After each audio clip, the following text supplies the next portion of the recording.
பிடித்ததில் அவர் 2 கவிதைகளை பகிர்ந்து கொள்ளணும்னு தோணுச்சு. பல புகழேந்தி அவர்களுடைய முதிரிலைகளில் மீந்த பச்சையம் அப்படிங்கிற புத்தகத்தை சமீபத்தில் வாசித்தேன்.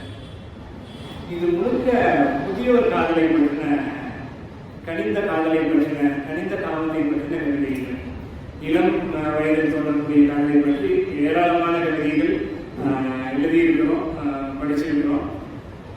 பாரதிதாசன் அதை செஞ்சிருக்கார்.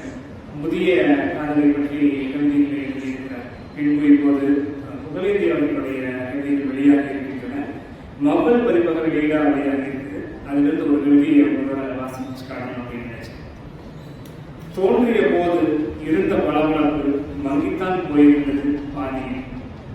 இடைக்காலத்திலேயே சுருக்கங்கள் விழத் தொடங்கிவிட்ட நம் காதலை கண்டுகொள்ளாமலே தான் பயணித்தோம் கட்டாயத்தின் பேர்.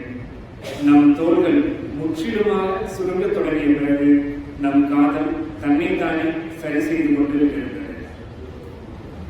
இதுல படிச்ச முதிரிலைகளில் மீந்த பச்சையம் பல புகழேந்தியுடைய கவிதைகளிலிருந்து இன்னும் ஒரு மிக அழகான கவிதையை உங்களோட பகிர்ந்து கொள்ளணும்னு தோணுது.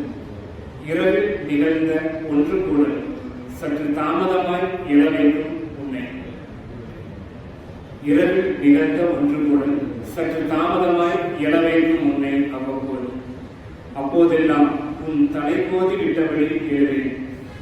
இன்றோ நீ இட தாமதித்தால் மூக்கருகில் விரல் வைத்து பார்க்கிறேன். பிறகே மீள்கிறது என் சுவாசம். இதை படிச்ச உடனே கொஞ்சம் அதிர்ச்சியா இருக்குது. வயதானதுக்கு அப்புறமும் காதல் எதை நோக்கி நகர்ந்திருக்கிறது?